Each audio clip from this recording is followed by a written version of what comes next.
2023 A level නව නිර්දේශයේ 38 මේ බලන්න එකක් උඩ එකක් තබා ඇති ඝනකම් පාරදෘශ්‍ය සමාන්තර තාඩු හතරක් නේද මෙහෙම තියෙනවා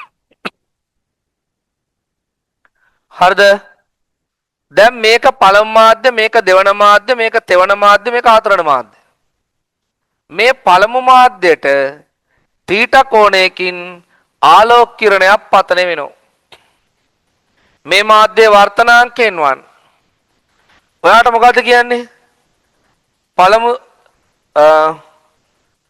මේ මාධ්‍යයට පතන ආලෝක කිරණයක් තුන්වන සහ හතරවන තාඩු වල මේ 3යි 4යි තාඩු වල අතුරු මූණත ඔස්සේ යන්න ඕන 3යි 4යි තාඩු වල අතුරු මූණත ඔස්සේ යන්න ඕන කොහොම ගිහිල්ලා කොහොම හරි ගිහිල්ලා මෙතනින් යන්න ඕන කොහමද මේ අතුරු මූණත දිගේ හිතන්න ඉතින් බම් මේ තියෙන අභිලම්භය අතුරු මූණත දිගේ යනවා නම් වර්තන කෝණය කීයයි 90යි වර්තන කෝණය 90යි මේ මාධ්‍ය වර්තනාංක n4 ගිය සතිය අපි කතා වුණා නේද මේ සමාන්තර පැතිසහිත මාධ්‍ය කීයක් තිබ්බත් මුලටයි අගටයි ස්නේලය දාන්න පුළුවන් කියලා එකක්.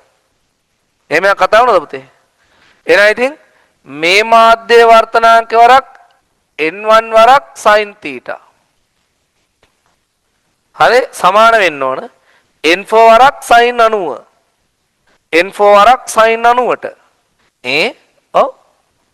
ඉතින් බම් මේ අපෙන් අහන්නේ මේ තීටාට දිවිත වගේ. ඉතින් sin 91යි. sin θ සමානයි n4 බෙදීම n1.